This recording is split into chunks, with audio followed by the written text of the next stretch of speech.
बिस्मिल्लाहिर्रहमानिर्रहीम। अस्सलामु अलैकुम वरहमतुल्लाहि वबरकातुहू। मोहतरम सामिऊन किराम, इस वक्त की बड़ी खबर, संभल की जामा मस्जिद के सर्वे में क्या निकला। इंतज़ामिया कमेटी ने सब कुछ बता दिया। मौलाना महमूद मदनी सदर जमीयत उलमा हिंद ने संभल जामा मस्जिद के ताल्लुक से बड़ी बात कह दी। पूरी खबर सुनाने से पहले आपसे मुअद्दिबाना दरख्वास्त है, अगर आप भी हालात हाजरा से वाकिफ़ रहना चाहते हैं तो जल्दी से हमारे चैनल को सब्सक्राइब कीजिए, बेल आइकन घंटी के बटन को ज़रूर दबा दें ताकि हर आने वाली वीडियो बर वक्त आपको हासिल हो जाए। आइए सामिऊन किराम, संभल जामा मस्जिद के ताल्लुक से जो इस वक्त बड़ी खबर सामने आई है हम आपको सुनाते हैं। शाही जामा मस्जिद संभल की गूंज पूरे मुल्क में सुनाई दे रही है और हिंदुत्ववादियों के टारगेट पर आ गई है। ये पहली बार है कि मामला अदालत तक गया और उसकी तेज़ी देखिए कि उसी दिन समाअत हुई और सर्वे का ऑर्डर भी उसी वक्त जारी कर दिया गया।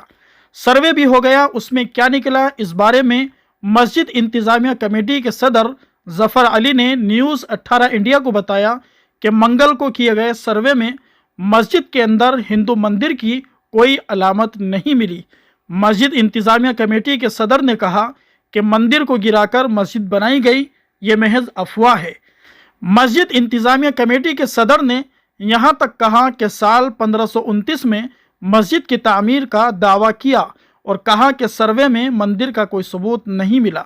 मस्जिद के सदर ने इल्ज़ाम लगाया कि पोलिंग के दौरान इंतखाबात को पोलराइज करने के मकसद से जल्दबाजी में सर्वे कराया गया। इस मामले की अगली समाअत 29 नवंबर को होगी। जामा मस्जिद संभल के ताल्लुक से मौलाना महमूद मदनी सदर जमीयत उलमा हिंद ने गहरी तशवीश का इजहार किया। मौलाना महमूद मदनी ने संभल की जामा मस्जिद के हवाले से पैदा करदा तनाज़े और अदालत की जानिब से सर्वे के हुक्म पर गहरी तशवीश का इजहार किया। मौलाना मदनी ने कहा कि तारीख़ के झूठ और सच को मिलाकर फ़िरका परस्त अनासिर मुल्क के अमन व अमान के दुश्मन बने हुए हैं।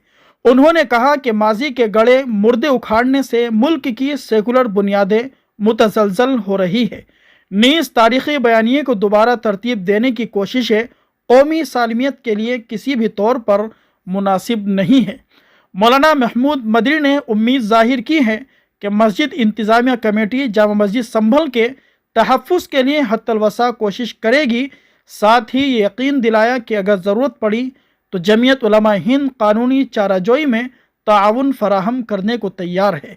सदर जमीयत उलमा हिंद ने मुल्क के तमाम शहरियों से अपील की कि वो अमन व अमान के क़याम के लिए सब्र व इस्तिक़ामत का मुज़ाहरा करें और कोई ऐसा कदम न उठाए जिससे फ़िरका परस्तों के मंसूबे कामयाब हो। मोहतरम सामिऊन किराम, ये थी इस वक्त की बड़ी ख़बर। दुआ कीजिए अल्लाह तबारक व तआला तमाम मसाजिद की हिफाजत फरमाएँ, मदारिस इस्लामिया की हिफाजत फरमाएँ, उलमाए दीन की हिफाजत फरमाएँ। अल्लाह तबारक व तआला हमारे मुल्क हिंदुस्तान की हिफाजत फरमाए।